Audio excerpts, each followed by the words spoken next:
Hello and welcome to Volusia Magazine. I'm Amber Patterson and we've got a great lineup for you today. You know, Turtle Day is quickly approaching, so we have some information for you about it and about the work of the Marine Science Center.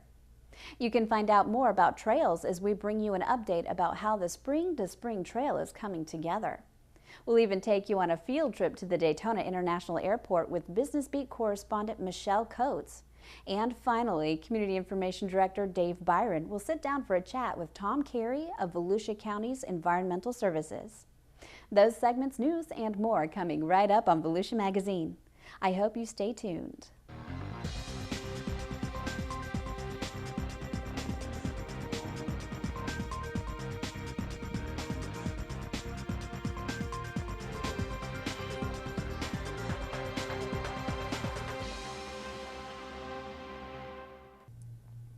The county's Marine Science Center in Ponce Inlet annually cares for thousands of injured or sick sea turtles, fish, and birds.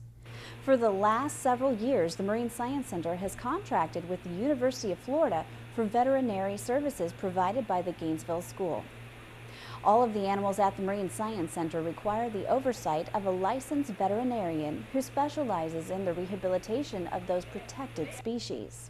The partnership is between the Marine Science Center and the University of Florida's Veterinary School's Aquatic Animal Health Program, but that opens it up to the entire veterinary school, which means that we have the opportunity to take animals up to UF from time to time, do some special tests. We're going to take a turtle that we believe is blind, or at least it doesn't look like it can see, and we're going to actually check using evoked potentials by hooking up electrodes to its head to see if the eyes are stimulated. Is something going to the brain or not? So things like that we can do. And then for the university, this is an opportunity to bring students down and have them learn hands-on, working with myself, and eventually even do some research to try to look at some of the clinical issues that are going on with sea turtles in the wild and how to treat them. The county's Marine Science Center has gained a national reputation for its work in rehabilitating injured marine animals, and each year takes in injured or sick animals from locations in Florida and out of the state. But being partnered with the University of Florida's Aquatic Animal Health Program has really helped our center up the level of care that we give the animals here. We're doing lots of different diagnostics. With their state-of-the-art laboratories, we've been able to really step up our level of care. And our highly trained staff are doing a great job, and with the combination of University of Florida's program, it's a win-win situation for the Marine Science Center and all the animals that are in our care. The Volusia County Council at a recent meeting approved a one-year extension of the veterinarian services contracted with the University of Florida for $60,000. Endangered sea turtles and other marine life will be the focus of the 12th annual Turtle Day, April 19th at the county's Marine Science Center in Ponce Inlet.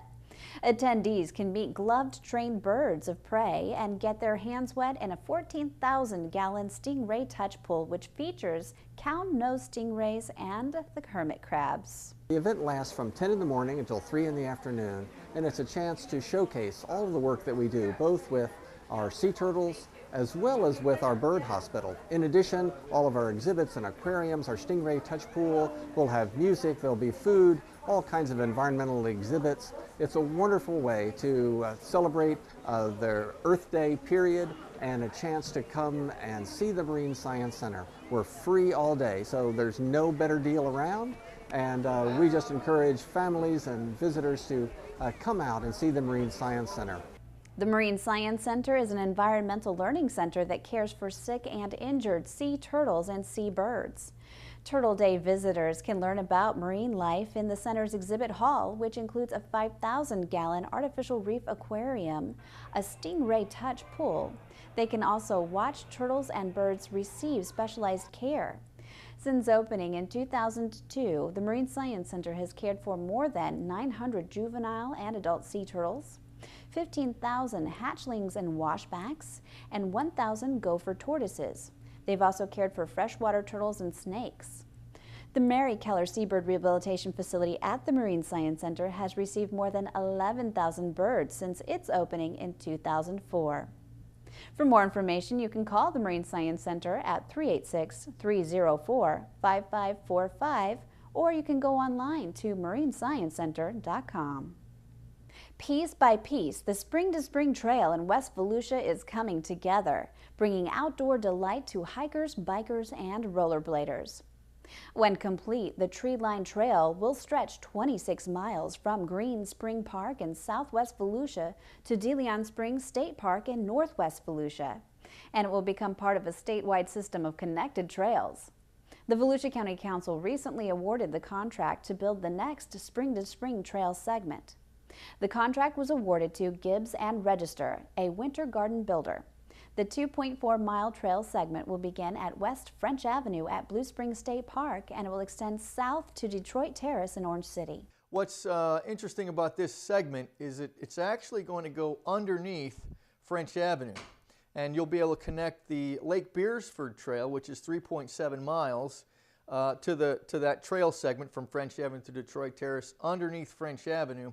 You might have seen some of the tunnels in Seminole County underneath some of the roadways there. This will be something similar, although a little shorter because it's just going on under French Avenue, but it'll be our first Volusia County trail tunnel. To date, Volusia County has completed 6 segments of the Spring to Spring Trail, totaling more than 12 miles. The new $3 million segment will be mostly funded by a federal gas tax, supplemented by a grant from the Volusia County's Eco Fund. Construction is expected to begin this summer and be completed by fall of 2015. To learn more about Volusia County's Growing Trails program, you can visit volusia.org/parks.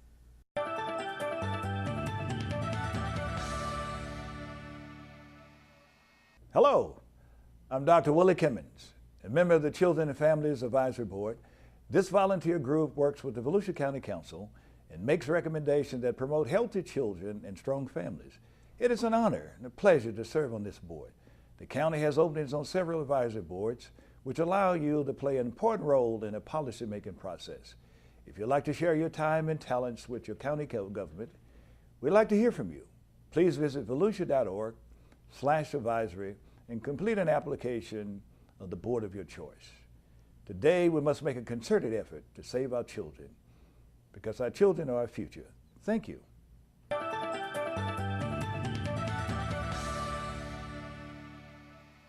Let's go ahead and join correspondent Michelle Coates on the Business Beat as she takes a look at the notable relationship between Daytona Beach International Airport and Delta Airlines.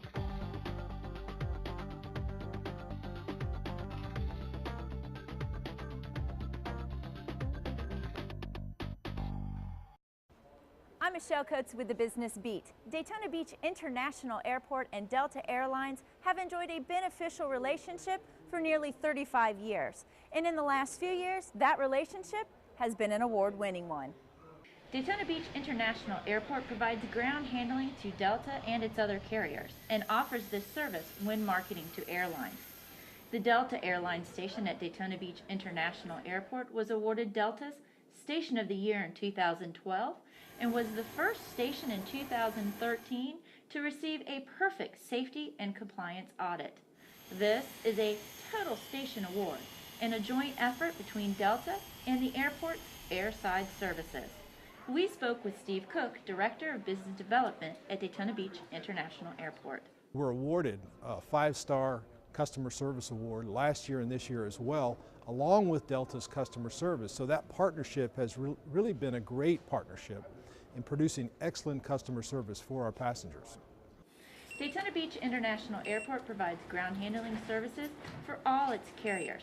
That's a pretty unique service to offer. If you take all of Delta's stations throughout the United States, and roughly there's probably 130 stations, we're in the top 6 in terms of the quality of our ground handling service, getting the bags to the bag belt on time, getting the bags to the aircraft on time, not causing accidents, not causing delays, not causing any kind of disruption to the operation.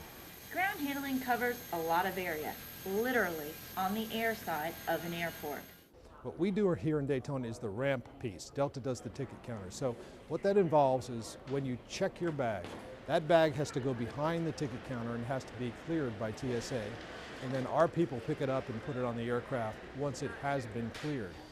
When the aircraft comes inbound, when it's arriving here at the airport, we take the bags off the plane and we deliver them to the bag belt, and you can claim your bag. And again, we try to do that very, very quickly. Often the bags will get there within 10 minutes. Delta serves over 140 stations worldwide. For the purpose of this award, they're grouped by the size of the operation. Daytona Beach was ranked against 85 cities of comparable size. One award is based on performance goals that are broken into 4 categories: safety, customer service, operations, and finance. As a contractor, airport ground handlers affect the performance results in almost all 21 areas and are directly responsible for nearly half. It's not very common for airports to provide ground handling. We took it on as something we wanted to do to provide excellent service for our airlines and also to make it very easy for them to operate here in Daytona Beach. In addition to the Station of the Year award, the station at Daytona Beach International Airport earned a Perfect Safety and Compliance Award. Only 2 Delta stations achieved this rating in 2012, and Daytona Beach International Airport Delta Station was the first to achieve it in 2013. Delta and Daytona Beach International Airport have enjoyed a long relationship. In fact, the carrier will celebrate its 35th year of continuous operation at Daytona Beach International Airport later this year. I always have to smile when we talk about Delta Airlines. They're our great partner for the last 35 years this fall, and they've just been a tremendous economic asset to this community for all of that time. Thanks for joining us for the Business Beat at Daytona Beach International Airport. I'm Michelle Coates. For more information, you can visit the website at flydaytonafirst.com. It's that time of the year to think about landscaping your home with flowers, shrubs, and trees. Horticulture Today's Joe Sewards has some great tips on selecting, planting, and maintaining the right Florida-friendly palm tree for your yard.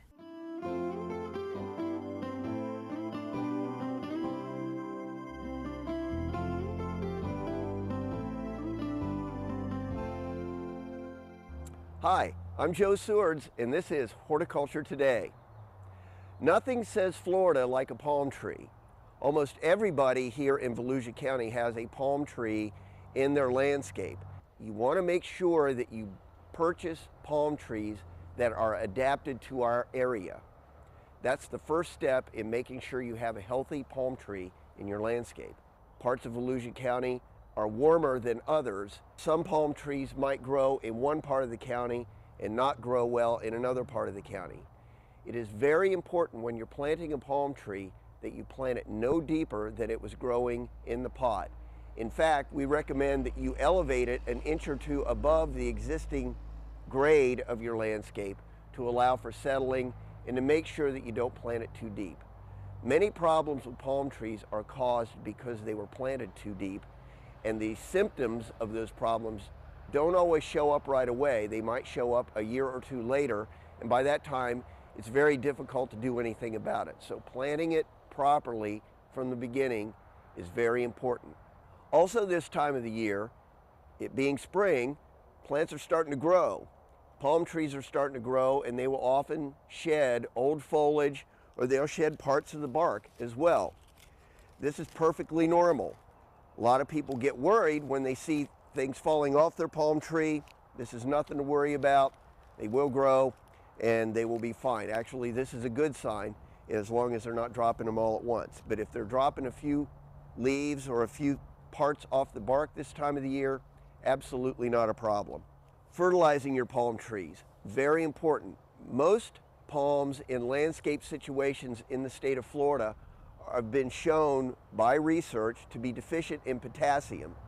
So applying a palm fertilizer that is high in potassium, and in this part of the state also magnesium, can be beneficial to the long-term health of your palms. There are palm fertilizers out there.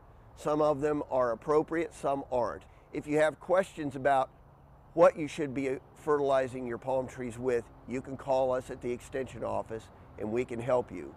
There are several species of palms that are appropriate for Central Florida. Let's start with our state tree, the sable palmetto. Always a good choice, very well adapted statewide. Another tree that does well in this part of the state is pindo palm. Pindo palms are not a native tree, but they're very well adapted to our climate, and they also have edible fruit.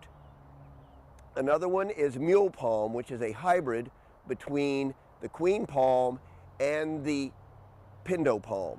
That's a good choice because it rarely, if ever, bears fruit, is very hardy for this area, and is relatively pest-free, as most palms are. Washingtonian palms are also a good choice for this area. They grow quickly. They do have some problems with debris, but if you're looking for a fast-growing palm, one that's hardy, relatively pest-free, Washingtonian palms are also a good choice.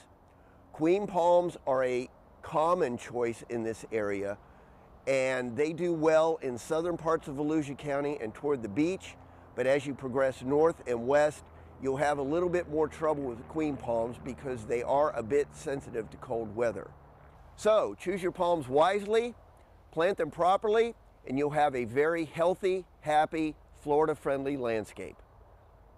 For Horticulture Today, I'm Joe Sewards.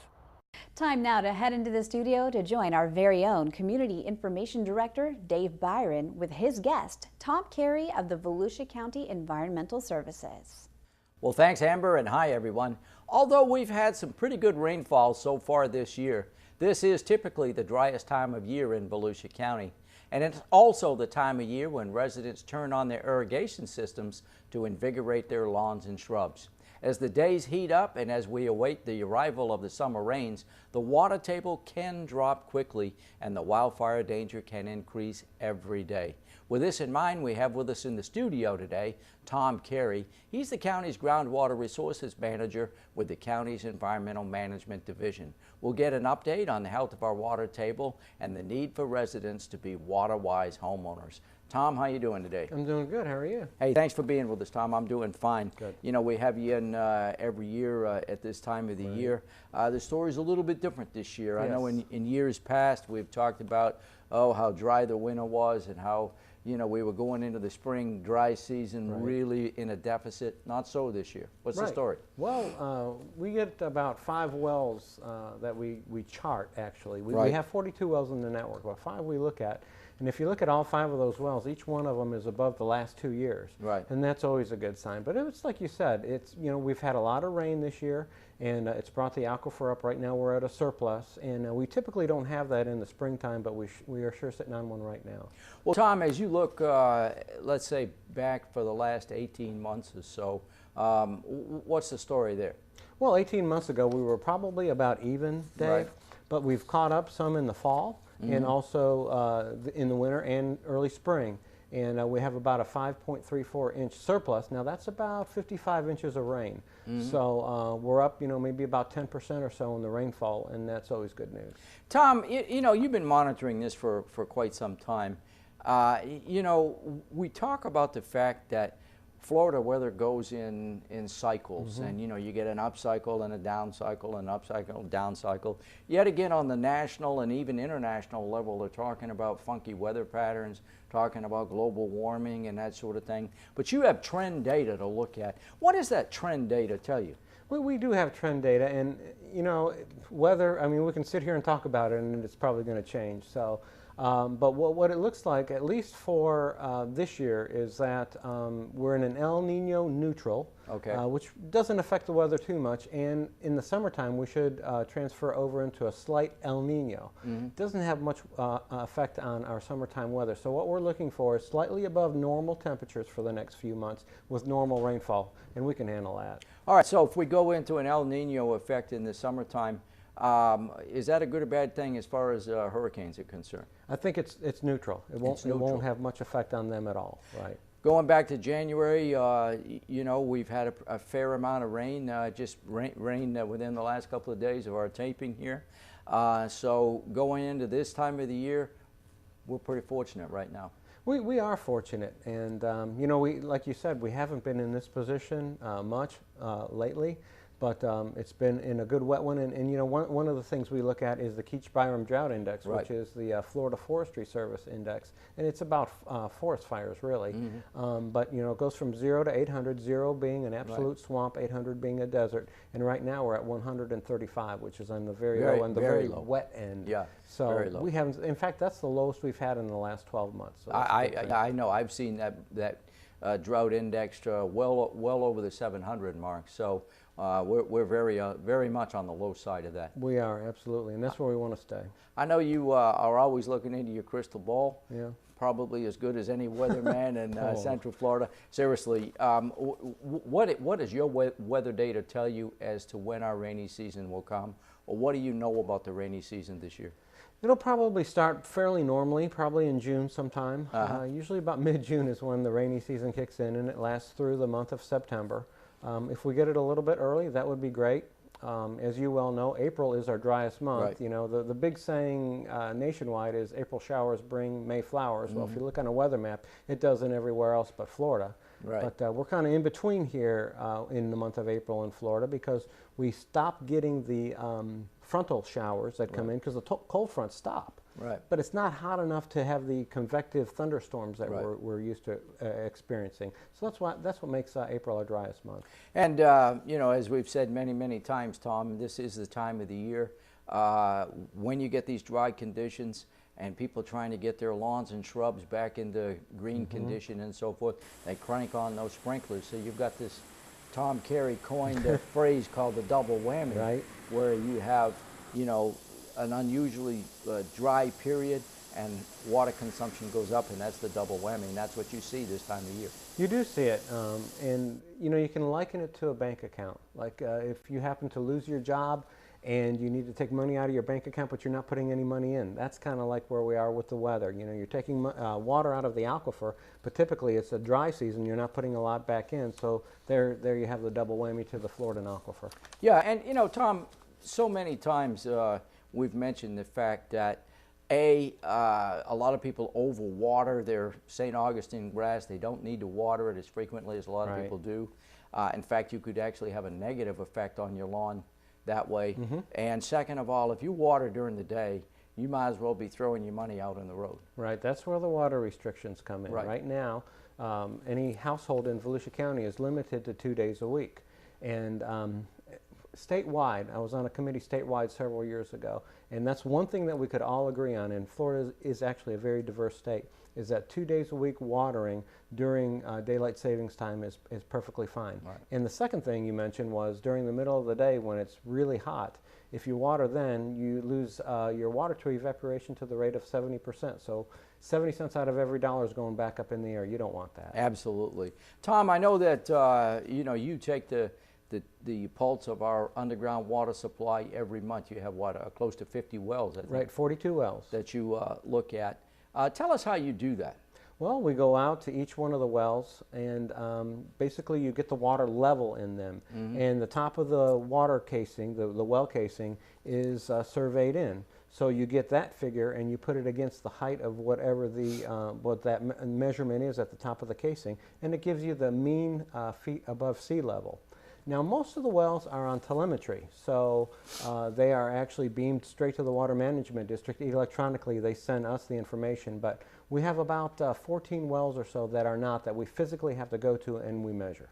And Tom, I know we've talked in some years where you've had like 30 out of those 42 wells below baseline level. Not the case this year. No, it's not the case this year. We've got 7 out of 42, and when you're looking at the springtime, that's a very manageable number. Because like I said, the rainy season should start soon, and if we get enough rain, those wells should disappear off the map, and we should have no wells below baseline, but we'll wait to see what happens. But I mean, we don't want to get overconfident. I mean, if we roll the clock back to that epic 1998 year with all those wildfires, it was interesting to note that going into the typically dry period, we had quite a bit of rain that year, and then the rains just didn't come. Right. It rained from January till about the middle of March, the hardest I'd seen probably ever. Right. And everything was green, everything was grown, and then it just stopped, and it didn't rain again till mid-July. That's right. And that's when the wildfire started. There was a lot of tinder out there, a lot of dry and dead growth,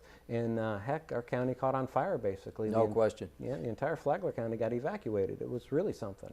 Tom, all of that leads us to conservation, and we do have conservation rules in place. Right. We should point out that lawn irrigation is by far the biggest single use for water supply. Let's talk about the conservation measures that are in place for homeowners. Sure. Right now, a homeowner can water twice a week. If you have an even address, you can water on Thursdays and on Sundays. Odd addresses water on Wednesdays and Saturdays, and businesses or non-residential can water on Tuesdays and Fridays. And you can water any time on those days except between the hours of 10 a.m. and 4 p.m. That's the peak of the day that we talked about. That's the hot part of the day that you want to stay away from. Right. The other thing is, Dave, is that your typical irrigation system has 4 or 5 zones on it. Right. So you're restricted how much you can water per zone during that time. So it's not like you can turn your water on and water for 18 hours. Right. That is definitely not the intent of the rule, and we certainly don't want to see that out there. You're limited to 1 hour or 3/4 of an inch per zone, whichever is less. And so they're restricted to that. And Tom, just so that there's no confusion about the rules, even though they're adopted by the county council, they're adopted, I think, as a minimum environmental standard, if you will. And that means they apply countywide, whether it's unincorporated county or any city, correct? That's right. It's inside and outside cities. The only exemption in the rule is for reclaimed water, and that is a commodity that we have to get rid of.